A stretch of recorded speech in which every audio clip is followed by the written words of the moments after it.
Hello, everybody. This is Joe Tippens here, and I'm here with Adam Payne and Josh Ballou of Ultra Botanica. And Adam, you got somebody else you want to introduce as well. Yeah, well, we're grateful to have joining us today a functional doctor that's been a friend of Ultra Botanica, Dr. Deanna Wyndham. Hi, Deanna. Hello. Hey. So we got a lot of questions to go through today. Yeah, and let me start by saying I'm not. Ivermectin is completely out of my wheelhouse, and I'm just not qualified to answer anything about it. I will tell you I'm skeptical, but all of the questions that are related to ivermectin we're just not going to cover because it's not part of my protocol. Okay.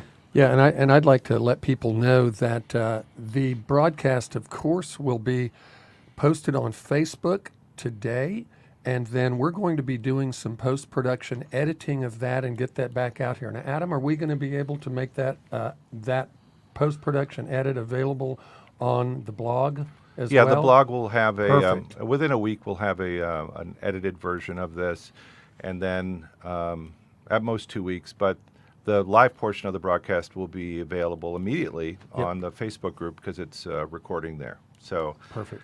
We got a lot of questions. If anybody, you can call in with your questions as we're going. We'll try to squeeze you in. The phone number will be posted on the bottom of the screen there. It's 405-694-4729. But let's start. We had a bunch of questions that we were able to capture from yesterday. Yeah. First one is a question about fever and digestive upsets on fenben.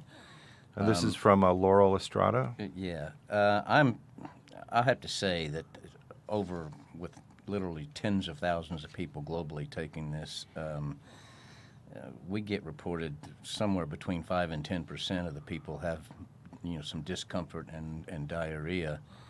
But if it's 5 to 10%, I wonder whether it's the fenben causing it or something else. So I just don't know. So the question was wondering if you had any herxing, which is from a Herxheimer reaction once you started fenben, any fevers, digestive upsets, and how's your body feeling during this time period cancer was dying off? So, so what was your answer there? My answer is that it's less than 10% of the people out there that have that experience, and if it's less than 10%, I question whether it's the fenben causing it or something else, because these people do have cancer. Dr. Wyndham, does cancer cell die-off create any kind of Herxheimer-like reaction? Yeah, it can. And thank you for asking. I was going to pipe in there.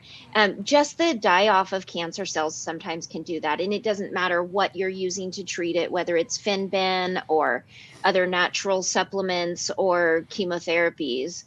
You can get reactions from the die-off. And I would guess that that's probably more related to that than it is to the medication. So it could actually be a good sign that you're getting those kinds of symptoms and indicating something going on. It can be seen that way. Yeah, I know that there's a book called How to Starve Your Cancer by Jane McClellan, and she talks about pulsing the kill cycles. Is that something that you would recommend also? Me? Yep, you. Sometimes it depends on everybody's so very different, but often we'll do something like that where we pulse for a few days on, few days off, or weeks on and days off. The same thing that they do again with chemotherapy. Now, I'm not an oncologist, just so that everybody knows. Yeah. Well, could you just a couple of words to introduce yourself to the community? Thank you. I'm an integrative medicine specialist, which means that I utilize a lot of research and science-based therapies that aren't standard of care. And in relation to that, I've treated cancer with patients for almost 20 years now. And but I'm not an oncologist. I'm an integrative medicine specialist, and I specialize in psychoneuroimmunology, which includes the immune system, cancer, and autoimmune disease. That's great. We're grateful to have you here today. Let's go on to the next question, Joe. There's about 6 questions spread throughout here in terms of hormone-positive breast cancer and HERS-negative breast cancer, and somehow on the internet it's just it started that fenben will make it worse, and I've never heard that. I don't believe that. In fact, are they saying that there's an estrogenic kind of effect? Yeah, and I'll give you an example. On our last Q&A. I made the statement that the one type of cancer that I didn't think was good for this was hormone positive and triple negative breast cancer. And then the next call-in lady that called in said, that's not true. I have that, and it's been perfectly successful for me. So I don't know, but I think some of these internet solution people out there that start making statements, I don't think they have the scientific background for their statements, and I still think the downside risk is virtually zero, and there is upside. Yeah, there's also been comments about curcumin having an estrogenic effect, and we've never seen that in the literature actually being demonstrated. I've yet to be convinced that there's an estrogenic effect of curcumin. And we have Rick. We have a phone call. Who do we have? Oh, you're live. What's your question, sir? Hello. Hello. Yep. What's your question? Yes, sir. What's my question? Yes, sir. Okay, it's my whole thing is that I'm getting these kind of surge of feelings or whatever, like going up from the lower part of my back and then coming up. I've had some prostate issues, and I'm going to be getting another PMS test, and one came up positive, and so now I'm getting like these feelings around my ribs or whatever, and around the front part on the right hand side, right there where it comes together in the front with my rib cage. Okay. Do you have have you been diagnosed it feels with weird sometimes, and sometimes it's painful, and then sometimes it just. What? I'm sorry. What's your name? Kind of weird. What's your name, sir? Mike Loya. Mike, have you been diagnosed with cancer? Yeah, I had a very minor case, and I got on a naturopathic therapy. Okay. And are you using the Joe Tippens protocol, or did you have questions about the protocol itself? Which one exactly is Mr. Tippens protocol? Okay. Well, I think you need to do a little bit of homework and take a look at the mycancerstory.rocks blog and educate yourself. There's plenty of people on there that also on the Facebook group that could help you. Let's go on to the next question. Thank you. So the question is, do you take Fenben now that you're in remission? And the answer is yes. I recommend, if people are no evidence of disease and in remission, that they continue indefinitely with 3 days a week versus 7 days a week. So just to clarify, you're saying once in remission, going to 3 days a week? Yes. Okay. And the next question is... And let me also comment here. If people are in remission, our suggestion is to work with an integrative physician or naturopath, and we've developed an alternate to pathway 1 for people that are in remission called Maintain, which is a more dilute form and a less what do you call it? It tastes better. Yeah. So it's called, and it's less palatable. expensive. It's palatable. It's called Maintain. It's a dilute form of pathway 1. And I would recommend staying on pathways 2 and 3 almost indefinitely also, just because they have all sorts of other health benefits. Next question is about skin cancers, both basal and squamous and melanoma. And we have some very fascinating success stories, inclusive of internal ingestion of Fenben, but also taking the topical cream form and using it topically on skin cancers, and really amazing results with that. So yeah, there's lots of success stories out there. So people are using it topically? Yes. So next question is, how long before you see it working, and when do you start feeling better? Well, that's a loaded question because everybody's different. I can tell you that after 5 years on this journal of hearing everybody's story, that the earliest it's worked in my experience is 6 weeks, and the longest it's taken is 18 months. So and everybody is in somewhere in that range of 6 weeks to 18 months. There's quite a few questions later about 4-stage pancreatic, and those are probably some of my favorite stories.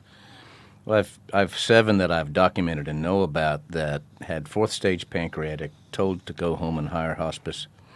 And in all 7 cases, the cancer, it didn't go away. It didn't kill the cancer, but it kept it at bay and allowed them to live a normal lifestyle years beyond what they were told they were going to be able to live. So they were having evidence of disease still 18 months and more after Well, the then in 2 of the 7 cases, after 18 months on the protocol, they went NED, which is unheard of for 4th stage pancreatic. Okay? Interesting. But the range is 6 weeks to, I'd say, 6 months normally. But there are people that have gone 18 months. And Joe, I've met a number of people over the phone that are years into their pancreatic cancer experience using Fenben, and they're still working and have a great quality of life, which Yeah. is remarkable. Next question, it says, has Fenben had success with lymphoma, leukemia, chronic lymphoma, leukemia? I just say broadly that we know that it does work on blood-borne cancers. We have success stories that have come in on both multiple myeloma, some leukemia cases, and so forth. So I think the downside risk is 0 for those kind of cancers, and there is some evidence of upside. So the question would be, why not? So the next one says, from Vicky, desperate for clarification on pros. I read some patients take only Fenben, CBD, curcumin, vitamin E, and the others add additional vitamins, including C. And the reason I changed the protocol a year ago to Onco 1, 2, and 3 in addition to fenbendazole was because over 5 years of research and talking to hordes of people, I came to the conclusion that the Onco 1, 2, and 3 by Ultra Botanica, because they can get it to absorb into the bloodstream rapidly and efficiently, became game changers to go along with Fenben. People ask me all the time why I eliminated vitamin E from the protocol early on, and that was really simple. There are so many cases where you should not take vitamin E, and the rules are complex. I just had to dumb it down and say, let's get rid of the vitamin E, because people don't know all the rules and don't know when they should and shouldn't take it. So that's the only reason why I eliminated it. And Adam, we have a call as well. Okay, hold on. I just on the vitamin E question, Dr. Wyndham, did you want to comment about that at all? Yeah, I often the core of the Joe Tippens protocol, I think, is an amazing protocol that I've seen patients use effectively a lot. I often have people on other supplements, nutrients, diets, IVs, other things that they're doing. But then I have seen some very notable cases, such as a man that came to me 10 years after he was given a death sentence for metastatic pancreatic cancer. And he'd been using the Joe Tippens protocol with the fenbendazole at that time, which and he didn't have the benefit of all those other things that I often do for patients. And the vitamin E question, did you have any comment on that, Deanna? I often do. I'm sorry, the question was exactly. Well, some people are using vitamin E and other people aren't. And Joe Wood's comment was that the rules on when to use vitamin E seem to be pretty complicated. True. I have. It is always a case by case basis with patients. I haven't seen vitamin E hurt anybody. Yeah. All right. Okay. Do we have a phone call, Rick? Okay. Let's. You're live. What's your question? Hello? I guess we lost them. All right. Well, hopefully they'll call back, or if they show up, Rick, let us know. Let's go. Let's continue. Oh, hold on. You're on the. Are you there? Hello? Nope. Okay. Never mind. Okay. Next one is. I have the exact same small cell lung cancer that you had, Joe. I've been trying to figure out the differences in responses from different people. Some people seem to respond quicker, as you did, others not, blah, blah, blah. The question he has is it possible that my massive weight loss that was unintentional had an impact on the cancer, like unintentional fasting? And the answer to me is no, because my wide metastasis happened after the unintentional fasting. So it didn't. It made it. My unintentional fasting made it worse, not better. So I don't think that was why.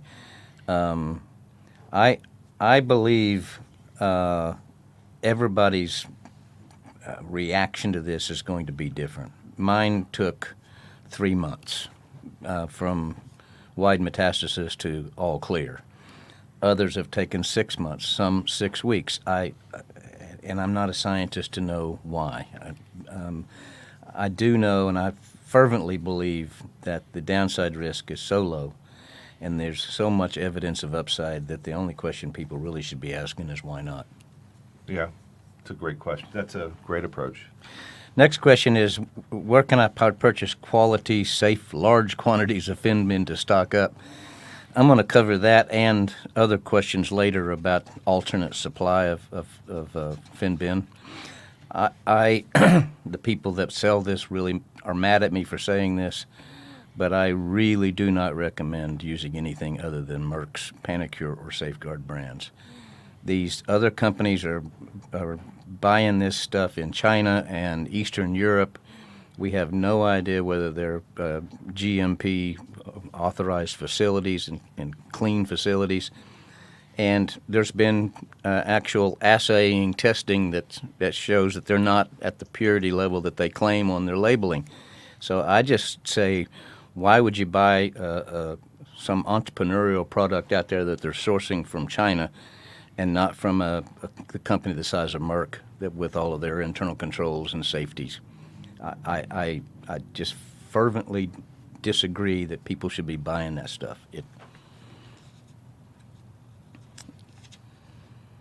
Next question is, when the cancer is in your brain, somebody misunderstood. I never had brain cancer. And in fact, probably one of my most interesting journey stories at MD Anderson was small cell lung cancer has a 95% chance of metastasis to the brain. If you take a prophylactic whole brain radiation, that drops from 96% down to 4%. Wow. And so I did the prophylactic whole brain radiation as a preventative measure, and it never metastasized to my brain. I get frustrated when I see some oncologists who don't understand that with people with small cell lung cancer and don't recommend the preventative whole brain radiation, and then all of a sudden they have mets to the brain, which is really, really bad. So it didn't happen to me because I did the preventative. You know, you think about it, the lung empties almost straight from the heart into the brain, so it's a yeah, and I pretty guess quick for channel. some reason, small cell doesn't want to go where there's been radiation before. That's very interesting, right? So, next question is: where prostate victims, cancer victims, have successfully used fenben or meben, what extra supplements do they take? I'm trying to stick this very narrowly to the protocol, which is fenben plus Onco 1, 2, and 3. We have a lot of prostate success stories. I mean, a lot. Next one's kind of a 4-part question. We're now entering into people that have emailed questions to us, and we have a big stream of people with questions on the screen there. Hopefully we'll get to them. This is a 4-part question. Can you take fenbendazole during durvalumab immunotherapy? And I say absolutely yes. We have a lot of evidence that this protocol works well in conjunction with immunotherapy. And then I don't know where some of this stuff comes from on the internet. It says once you start taking, you have to take it for life. And I've read if you stop, cancer comes back with a vengeance. That's just not true. I'm going to take it the rest of my life at 3 days a week, just as a prophylactic and a preventative. But I know lots of people that after they got into NED, they just went off of everything, and the cancer hadn't come back with a vengeance. So it says, would it be better to start after all radiation, chemo, and immunotherapy? So I say if it's radiation or immunotherapy, you should be doing it concurrently with and parallel to those. The only time you don't take Onco 2 is a day before, day of, and day after chemo, active chemo. But when you're not on active chemo, you should be doing Onco 2 as well. Dr. Wyndham, any comments on when would you recommend people go in general on the protocol? As soon as they feel like they want to get rid of the cancer, I would start it. Yeah, there's really no reason not That to would take be it yesterday. again. Yeah. Again, there's some potential interactions with very specific things, but they're very, very narrow. Fenbendazole really doesn't interact with much. Yeah. So it's pretty safe to take with most everything. And you can look up any interactions. So here's a question for Adam from Rick. He says he's ordered Fenben and pathways 1 and 2. He has been on these for 2 weeks, no side effects whatsoever. I was concerned about the curcumin's blood thinning and haven't ordered pathway 2 yet. I think he meant 1 and 3. Don't know how important number 2 is. So number 2 is super important because it addresses the wild type P53. Curcumin activates P53, which is a very important target in cancer. It also targets STAT3 and TLR4, and quercetin covers some of those targets also. If you read Jane McClellan's book, and if you follow a bunch of other people that are big thinkers in this, and read the 20,000 plus articles that are in the scientific literature, curcumin is widely discussed as being really important as an adjunctive supplement in cancer, but not to be used during chemotherapy. There are specific circumstances for specific mutations where curcumin synergizes with different chemotherapies, but those are decisions that an integrative physician or an integrative or an oncology certified naturopath can answer. So in general, that's why we don't recommend curcumin pathway 2. But on the blood thinning side, curcumin interfaces with a part of the thrombin pathway called FXA.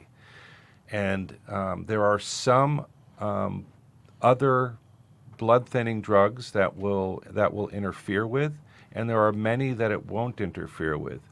In general, what I've heard from physicians, and Dr. Wyndham, maybe you can chime in here in a second, is that because it's such a reversible interaction with blood thinning with curcumin, is that you scale up cautiously, and then if you get bruising, you scale it back and to see what kind of results you get. But we would strongly recommend working with an integrative physician or naturopath if you have any blood thinning concerns, because it can interact and it can be an issue in some people. Dr. Wyndham, do you have anything to say? Yeah, and some of the blood thinning impact of the curcumin is actually very beneficial because cancer itself is a prothrombic state, which means that it increases the risk of thrombosis or blood clots. Oh, interesting. So that impact is actually very beneficial. The FXA pathway is also the same pathway that Eliquis takes, or Eliquis uses. So we need to be potentially careful with those two. But again, anytime you're doing, as you said, any sort of anti-blood clotting factors, if you're already on a medication, you need to work with your doctor. But it does resolve in about 8 hours. So it's very transitory, and it's not like you're taking 2 blood thinning medications. Right. Okay. Good. So thank you. There's 3 questions on 2 pages, all surrounding the same thing, and they are about ovarian cancer. And here's a cool story. So when we started with the OMRF project to audit success cases, a ovarian cancer specialist at Stanford University proactively called OMRF and said she wanted to join the study. And when they asked why, She said she had 3 miraculous recoveries in 1 2-week period with ovarian cancer that she couldn't explain. So she brought them in and interviewed them and found out they were all 3 on the quote-unquote Joe Tippens protocol. So she became, as a chief scientist at Stanford on ovarian cancer, she became a believer and joined the group with the University of Washington, and they've actually now published success cases. Oh, wow. So the second question here related is if this guy says he's or she has lung cancer and decided not to do chemo or radiation, but just the protocol. I've been on it since September of 22. How long should I wait before I get another test? Well, the whole idea of testing is a political one, and the insurance companies don't want to pay for pets. I think anybody with cancer needs to be a squeaky wheel and demand a PET scan at least once a year. I'm on a 6-month cycle. I've been NED for 5 years, but I'm just for peace of mind. I still want a PET every 6 months just to know that it hadn't reared its ugly head again. And whether it's a CT with contrast or a PET, so I think you should have a test in 6 months if you're trying to go protocol only. And one of the other questions in this bed of questions is, is it only with traditional chemo, radiation, and immunotherapy conjunction, or does the protocol work on its own? Look, out of the hundreds of success cases, I know of 24 where they did only the protocol and eschewed all other traditional medicines and had success. So I typically advise people, hey, it's cancer and it'll kill you. Why not throw everything but the kitchen sink at it and do everything traditional medicine wants to do parallel to and concurrently with the protocol, and why not? Dr. Wyndham, do you have people that just don't want to do chemo and radiation and surgery? What's your general approach with them? A lot of my patients, actually. I would say probably more than 50% of my patients don't pursue, out of their own personal choices, choose not to do traditional treatments. And there's a large body of research and evidence for other types of natural therapies, like IV vitamin C, which is a Trojan horse that selectively kills cancer cells while making healthy cells healthier. Wow. Even cruciferous vegetables and broccoli reactivates the P54 gene mutation, which allows cancer cells to mutate too fast.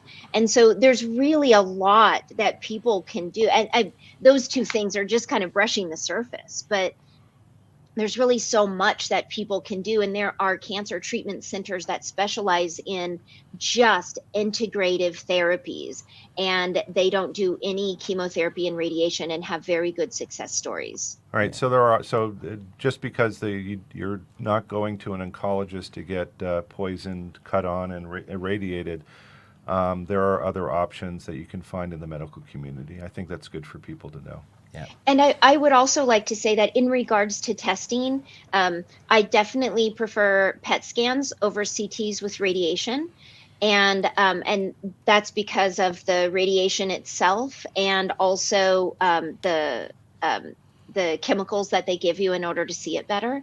And then I really do believe that monitoring is super important. So whether it's tumor markers in your blood or PET scans of your body, looking to see where you are and having that peace of mind, or finding early if there's some sort of recurrence so that it can be treated, is really important.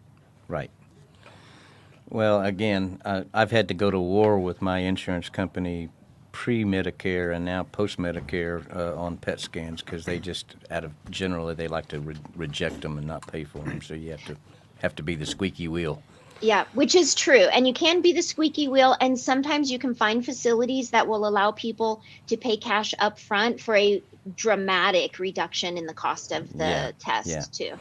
Next question is just a one comment. Some people haven't been able to call through with their questions and be getting a busy signal. I think we fixed it, so please call back with your questions if you were not able to transfer. okay. Next question is the Joe Tippens protocol effective for swollen prostate? I guess he's talking about BPH, benign prostate hypertrophy. I'm not sure. The three pathways by which fenben is working are clearly targeted at cancer cells. I'm not sure if it has any impact on just a swollen prostate. I'm not qualified to answer that. Okay. Next lady says, my husband has aggressive muscle invasive bladder cancer, stage 4. Are you accept with any success? Yes, we have lots of bladder cancer success stories. I believe Onco 1, 2, and 3 and fenben should be taken immediately, especially for stage 4. The next question is about P53, and there's a whole discussion we could have, an hour-long discussion on just P53. But the importance of fenben, and one of the three pathways that the scientists learned that why fenben was working, was it was replacing mutated P53 or even for whatever reason just low levels of P53 with new healthy P53. Why it does that, I don't know, but they have absolutely determined that it does. Let's see. And so does, while you're looking, so does curcumin and broccoli helps to restore the wild type P53, which is the type that fights cancer. So Okay. that broccoli Or seed extract? cruciferous vegetables, yeah. So like broccoli seed extract, sulfofuran, or glucoraphanin? Right. It's specifically all the cruciferous vegetables. Broccoli is the one that's most used, and there's broccoli extract that you can get in supplements. And I think you guys have one too, although it's not on the pathway. Yeah, it's called Ultra Broc. Yeah. So that's a great discussion we should have, adding in broccoli seed extract into one of the pathway products. Interesting. Right. Okay. So here's another 4-stage pancreatic story. Met's very bad. Again, I have 7 cases that are just amazing of 4-stage, and they're living long term. So I'd say get on it as quickly as possible. Adam, here's one for you. Has the dosage of Pathway 2 changed? It's still the same on the website. Well, we did change it when we changed the formulation. So just a couple of comments on the change of Pathway 2.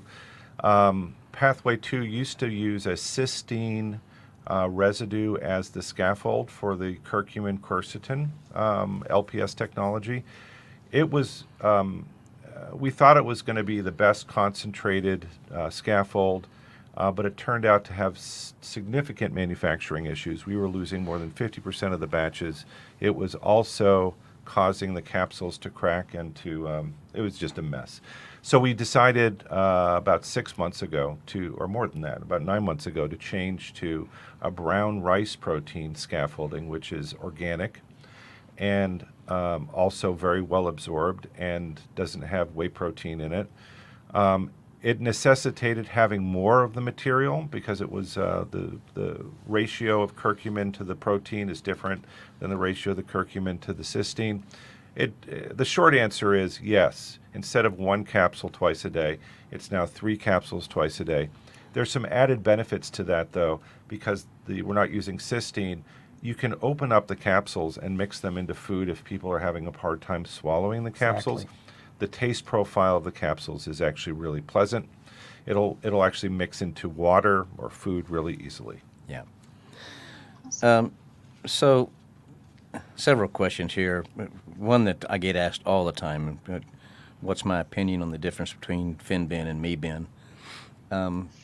I personally believe the only reason Jane McClellan's using meben, the only reason most universities like Johns Hopkins are using meben is because it's already FDA approved. And somebody needs to do an actual side-by-side double-blind study between the two. But this is my opinion as a non-scientist who's done a deep dive on the science.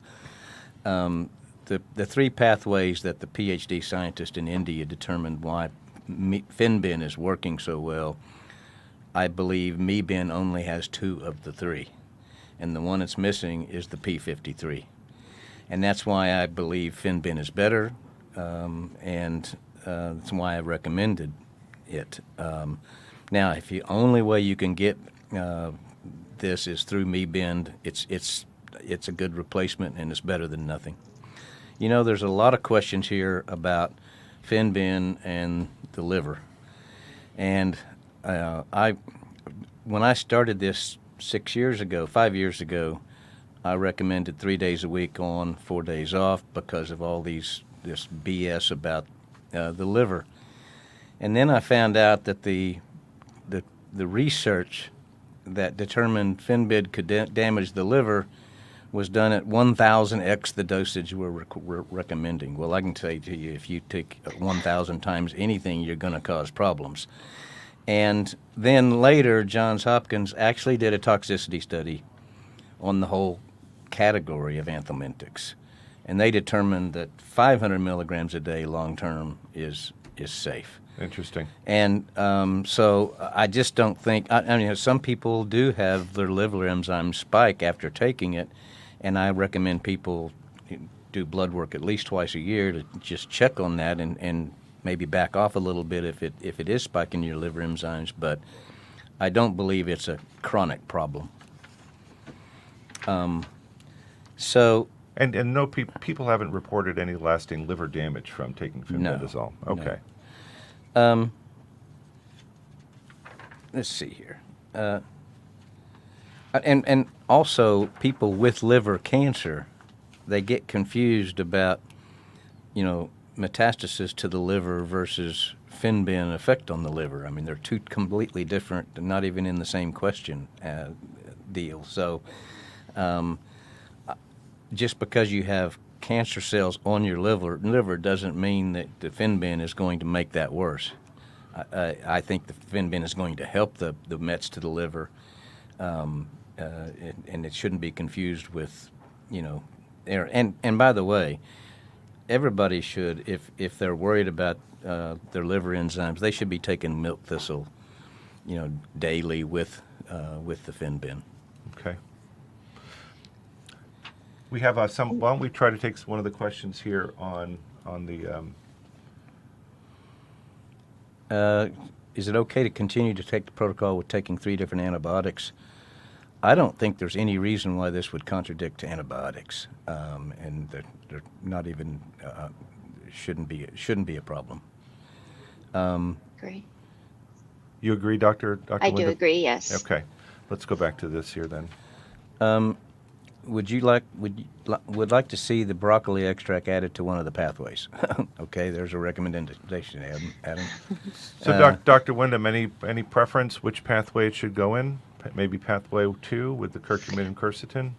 That's what I was thinking is pathway 2. I just don't want people to not take it because sometimes they don't take that one because they're on chemotherapy. So I just wanted to reiterate that if you're taking chemotherapy like once a week, you can just not do the pathway 2 the day before, of, and after, correct? Yes. Correct. But you could take it the other days of the week. Right. Yeah. Right. So we're thinking about we're planning a beta glucans product because we've seen a lot of benefit with beta glucans and the immune system and reactivating senescent immune cells. I'm thinking maybe broccoli seed extract and beta glucans and some other mushrooms as a pathway 4 product. So we're working behind the scenes on a number of things. So. Here's a question: has there been any success with brainstem cancer? And oh wow! I'd like to remind everybody that the lady who is literally ground zero on this whole story was a scientist at Merck, and after accidentally curing her mice of cancer, she had 4-stage glioblastoma wrapped around her brainstem. Wow! And was told go home and hire hospice, and she cured herself with fenben. And this was the doctor that called you. No, no, it was a friend. He was a friend of hers. Yeah, a friend of hers. Right. We have a phone call, so let's take the somebody calling in. Hey, you're on the Q&A session. What's your name and what's your cancer and what's your question? Fran Collins. It's regarding my husband. He has small cell lung cancer that metastasized to his brain. Okay. What's your question? My question is going to be, after 5 weeks of treatment, is he seeing anything with people that have had the cancer metastasized to the brain recover, or if they've had any kind of recovery from that? And we are still following the protocol, and we've included ivermectin with that as well. Yeah. Well, the answer to your question is those of us with wide metastasis small cell lung cancer that survived is not a very large club. And in fact, I've been told that I'm the sole data outlier at MD Anderson in 45 years. So I say yes, stay on the protocol. Rule number one of medicine is don't make it worse. And this protocol is not going to make that worse, and there is hope that it could help. Yeah.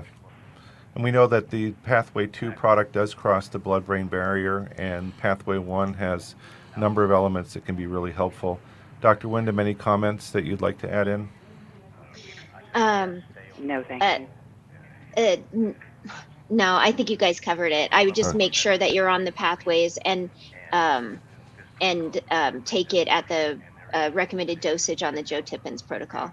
Yeah, and we would recommend do you have an integrative physician or a naturopath that you're also part of your medical team? And that's to the caller. That's to the caller. Yeah, ma'am. Do you have an integrative physician that you're also seeing? Okay. All right. I guess Sorry, I didn't hear that. Are you working with an integrative physician or naturopath? No, I'm not. It's just something I found on my own.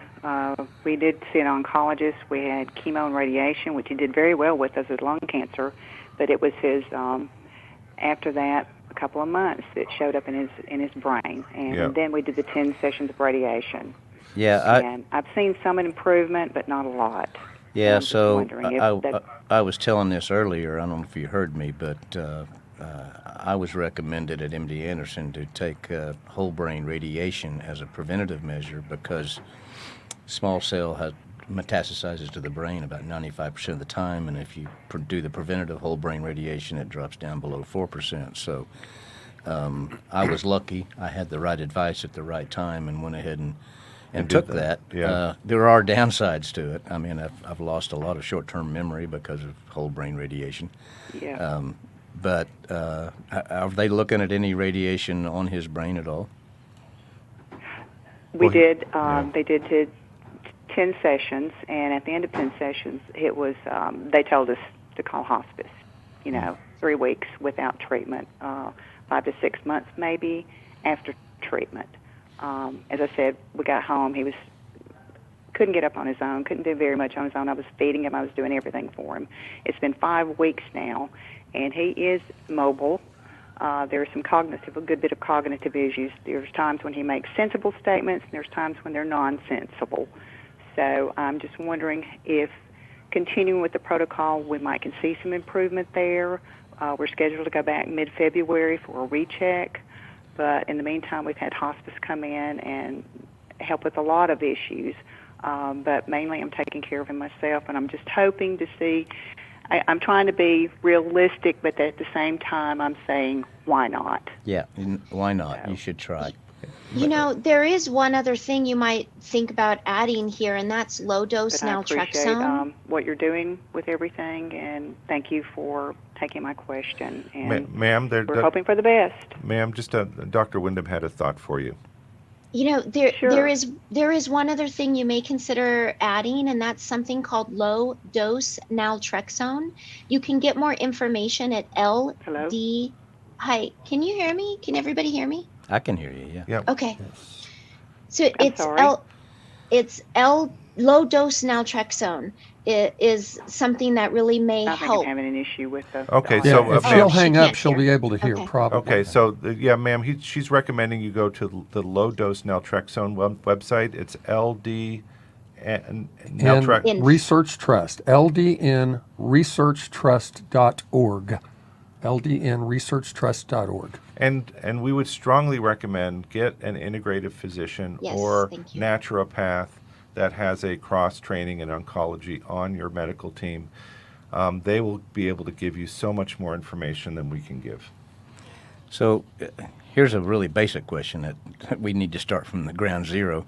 The pathways are unfamiliar to me. What are you guys talking about, and where do I find it? Well, that's really simple. Go to the blog, mycancerstory.rocks, and click on the protocol tab at the top. And that will link to our website or to other resources that Right. are available. There's another one about Fenben Labs. I hate to answer. Is it 99% pure? The answer is no. It's been tested. It's not, and I don't think it's safe. So I recommend staying with Merck products. Here's an interesting one that Jane McClellan covers, I think. It's do tumors increase in size before dying off, making the CT results possibly inaccurate, or showing growth when it's really the protocol's actually working? Is it possible to have dead tumors show up on CT scan or scar tissue? I'm asking because I'm wondering if a PET scan is always best. She's confusing CT with contrast in PET, I think. But again, I prefer PET. I think a lot of people do. There is a possible false positive aspect of PETs if some inflammation can show up as a hot spot. But I'd rather have that than missing the small cell that's actually a bad guy. Dr. Wyndham, I'm curious, have you ever noted in any of your patients that you are treating that as they go back, there is some type of spike as it relates to that? Yeah, that's actually not uncommon. So sometimes it can happen that as cancer cells are dying off, there can be a spike in tumor cell markers. That's in blood work, not on studies. And on CT and PET scans, there can be an inflammatory process that does make it look like the cancer is larger when it's being treated. And that's super confusing. And that's when you really, really need somebody on your side, an integrative or functional medicine specialist, to help you figure that one out. Here's a pretty cool one from Kathy Cummins. It says, answering, Taylor, I'm on my 4th year of stage 4 Mets to bone and lung inoperable. Spots throughout, now CT shows only on the lung. I'm feeling good, working full-time and living life. Praise the Lord. Yay. Do you know if the protocol works long-term for maintaining NED for survivors of lymphomas, surviving NKT cell lymphoma for 3 years, 8 months? I don't know the answer to that, but I can tell you that if it were me, I'd be on it 3 days a week as a preventative measure. Should we be telling our listeners what NED means? No evidence of disease is NED, okay? Thank you. Thanks, Doc. Another pancreatic story. I've gone over that one many times. Do we know the success rates of the protocol without any conventional treatments? The answer is yes. In fact, the published paper that University of Washington and Stanford did on auditing some of my success stories, they chose people that were only doing the Joe Tippens protocol and not traditional treatments. And so that's pretty impressive. So what was the percentages? Well, again, with people all over the world taking this, I don't know the denominator.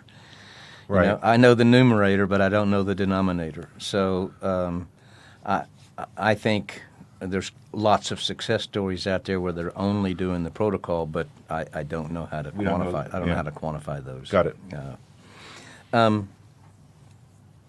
Lots of questions on blood-borne cancers, and yes, we do have evidence, including leukemia, on blood-borne cancers. Here's one that people get confused about a lot. Since fenbendazole is an antiparasitic, do you expel stuff?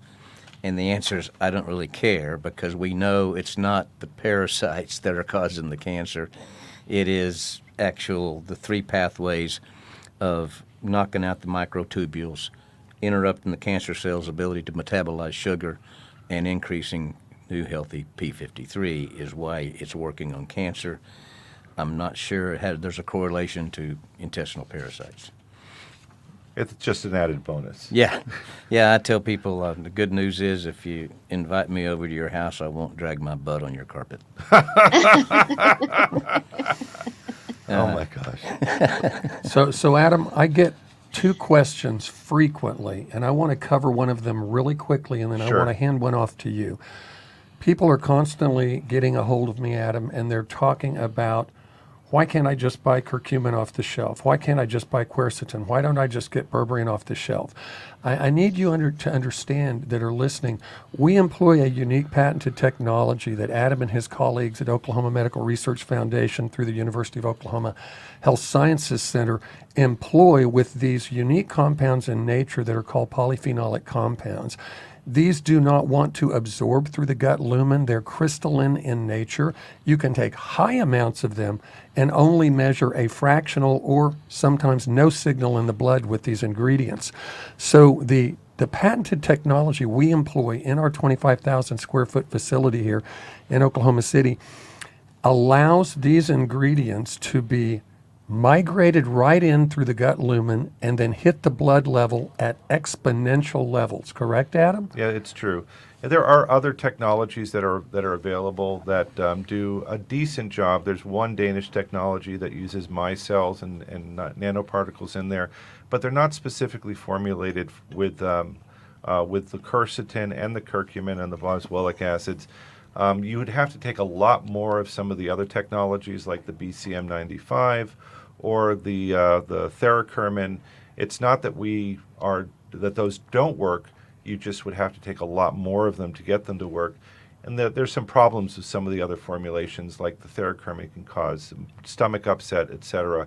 Ours does not. And it's we know that with the formulations that we're providing, that we're getting high levels of circulating serum concentrations of both curcumin and quercetin at a very reasonable price. And berberine. And berberine Yes. at a very reasonable price. Yeah. And then, Adam, the second one is people are frequently just calling Pathway 1 tincture CBD, and they literally liken it to any CBD they may find No, on the it's not shelf even- out not there. even close. And Not so even close. could you give us a quick snapshot of just that brief bit of research, snapshot Well, that it's research not- we it's did. No, not no, no. brief, though. No, but I'm saying snapshot. Bring it down into a brief response here for time's sake. Sure. And give them a little bit of that history. So we've done a lot of work. In fact, we have some ongoing research. We've just done an update to the Pathway 1 where we've modified the frankincense. If you're getting a new bottle of Pathway 1, you probably will notice that it's a little more spicy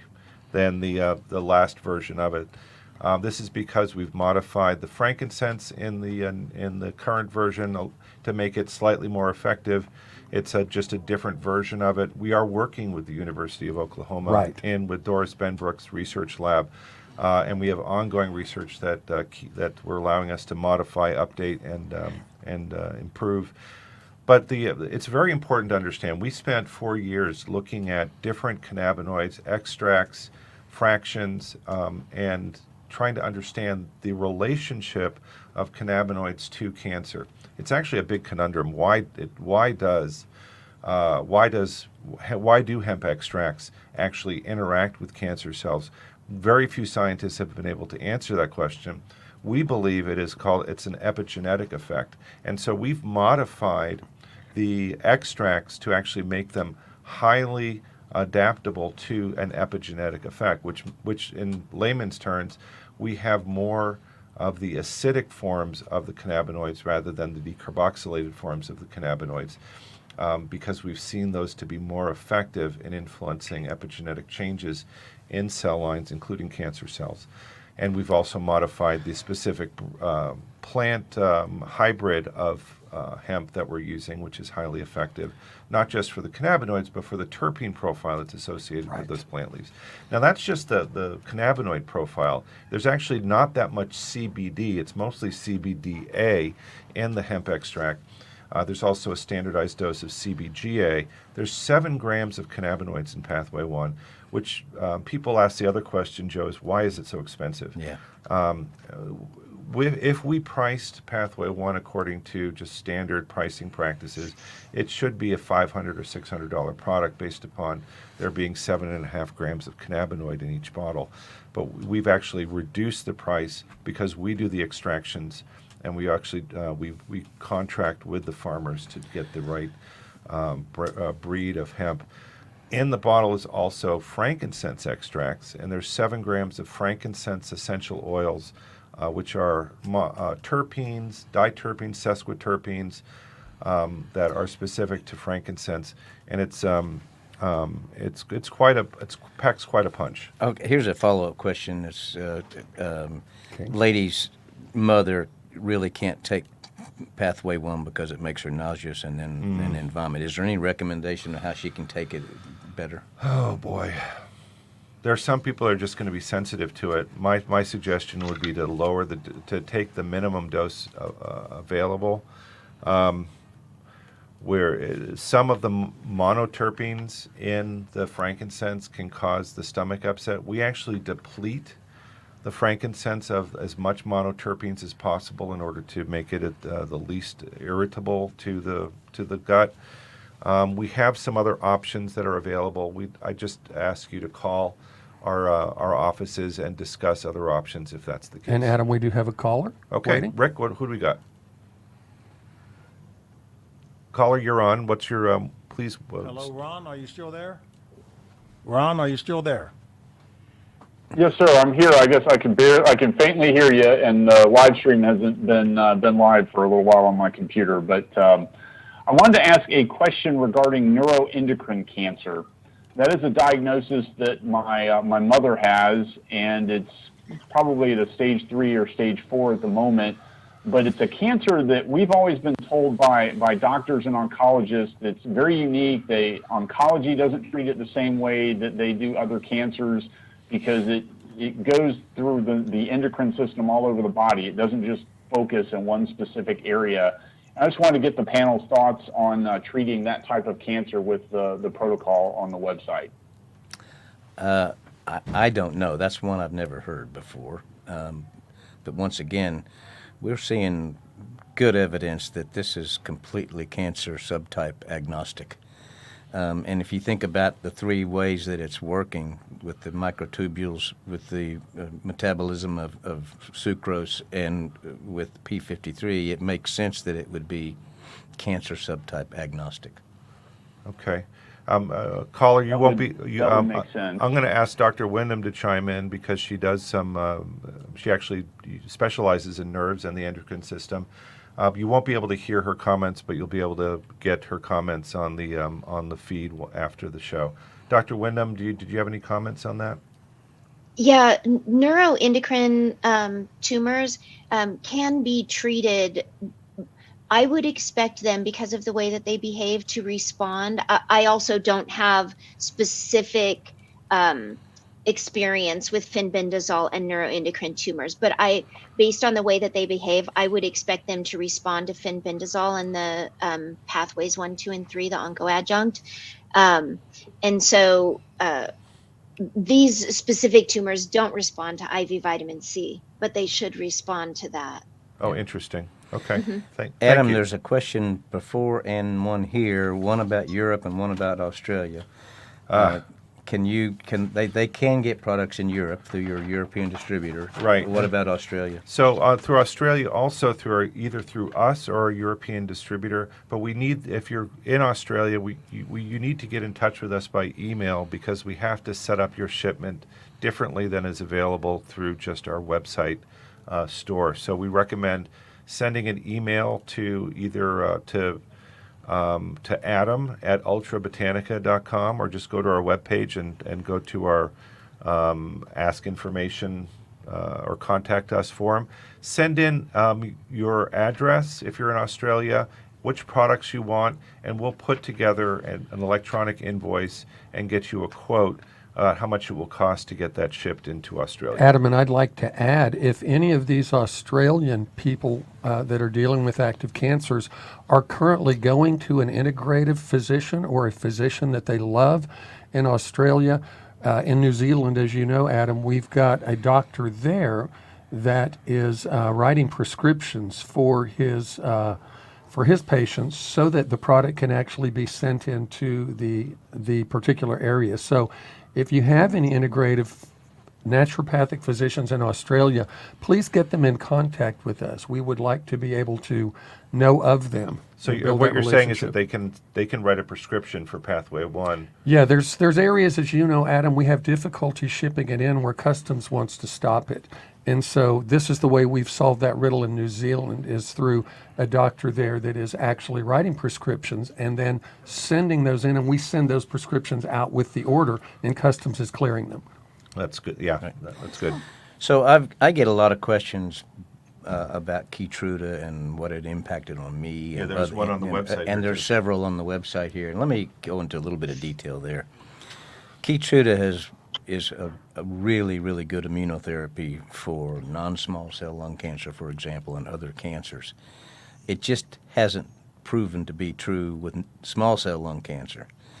And in fact, the clinical trial of Keytruda that I was on, I was the sole data outlier in it. And it's not a secret to my doctors that probably the reason I'm the sole data outlier on that clinical trial is because of fenbendazole, not because of Keytruda. I think it works. I think the protocol works wonderfully with Keytruda and other immunotherapies, probably other than small cell lung cancer. Interesting. I'm just curious. Why are people saying that it's contraindicated with CBD or the Pathway 1 or Pathway 2? There's a lot of, if you want to take a position on anything, you can find something out on the internet to prove it. Yeah. It's just ridiculous, some of the stories that get out there in terms of contraindication of... This or that. Here's somebody that says you can't take CBD or Pathway 2 when you're on Keytruda. So this is where we really strongly recommend get a functional doctor on your medical team, or a naturopath that has a cross training in oncology. They will be your best ally in making the decisions on which natural supplements you can take with the pharmaceutical drugs that your oncologist is prescribing, and be able to give you solid advice that that we're able to give as much advice as we can give, but you're having an integrative physician on your team is going to be your best ally. Yeah. Lots of other success stories have been posted in here just since we've been here. Any of them you want to read here? Well, I'm in remission from stage 4 lung cancer, and ever since I did Joe's protocol and oncoadjunct, I feel amazing. I'm spreading the news. That's pretty cool. That's awesome. So, getting towards the end here. We got a lot more coming in. Hey, here's one for Dr. Wyndham. Are you located in Oklahoma?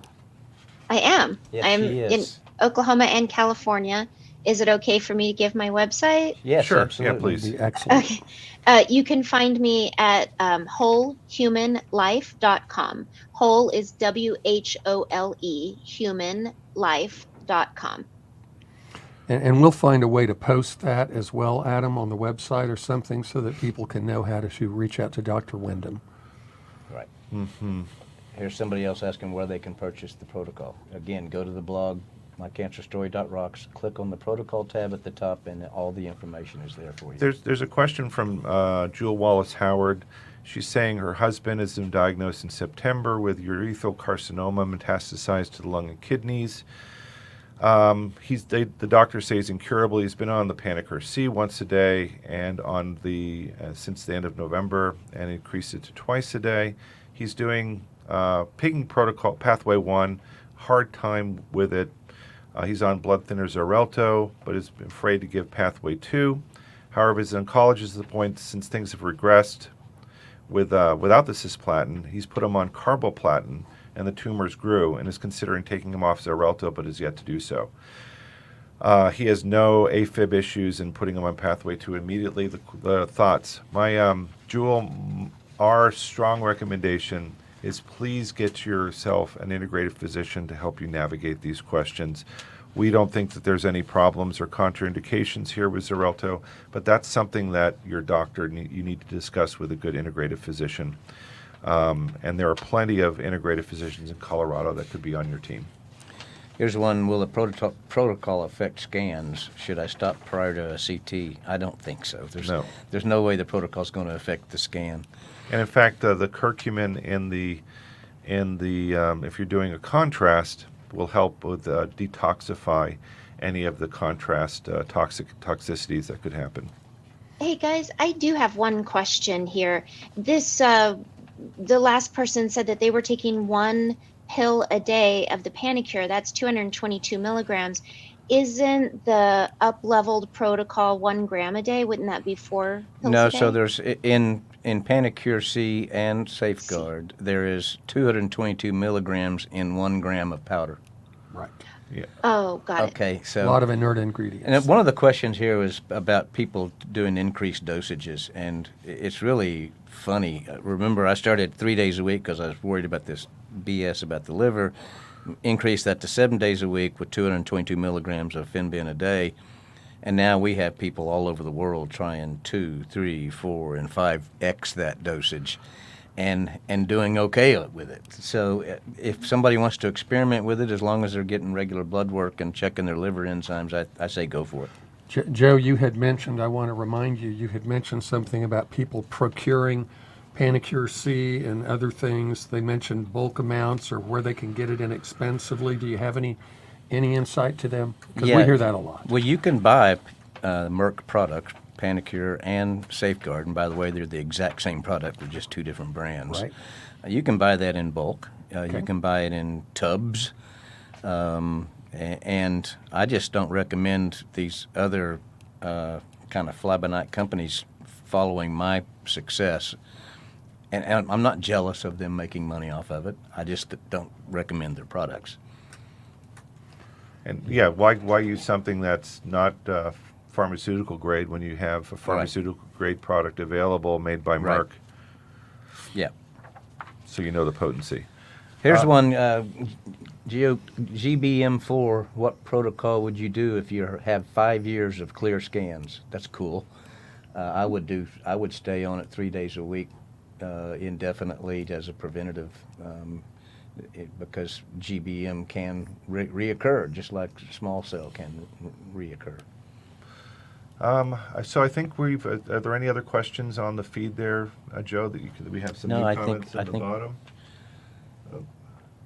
Here's is the pathway protocol recommended for dogs with cancer? Absolutely. Guess what? Over on the Facebook group, we have a separate pet section, and there's a ton of members of the pet section, and a lot of success stories with dogs with cancer over there. I think that's about it. All right. Any Josh? Any closing thoughts here? No, just want people to know that you can share. When this will be immediately available. What you heard today will be immediately available on Joe's Facebook page. Some of you are not members of that Facebook page. We are going to be posting this Also same on the link, blog. On the blog. also on the blog. Please share it with friends or loved ones that you are concerned about. Oftentimes, that third-party credibility coming from other people rather than a relative is what will help someone be enlightened to trying something new or different. And May I Dr. make a- Wyndham, yep, please go ahead here. Let me. Thank you. You know, I really want people to know that cancer is both treatable and curable. Sometimes it can't be cured and people need to live with cancer, but cancer in some cases can be lived with in the same way that diabetes can. And it is much more treatable than we probably believe, within most people believe, and there are many integrative specialists that specialize in treating cancer. And so the biggest thing that I see, the biggest hurdle to overcome is for people to understand that there are treatments out there, that fenbendazole is one of them, oncoadjunct with fenbendazole even better. And there are other things that can be done also. So please do your homework. Make sure that you're doing everything that you can. Great Yeah. words. Great. Great And I words. think we have one caller that wants to slide in here. Go, caller. You're on. Yes, this is Patrick. Question: I'm taking the pathway 1, 2, and 3 along with 222 milligrams of fenbendazole twice a day. I take the pathways 2 and 3 with the fenbendazole, also with some organic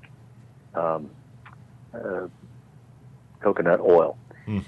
My question is about the Pathway 1. I'm taking that just at night. Is that the recommendation protocol? There's a little card that we put in with the product, with Pathway 1, that gives some suggested dosing. And so the dosing for Pathway 1 is our general recommendations. We do strongly recommend working with an integrative physician or naturopath to dial in what would be best dosing for you.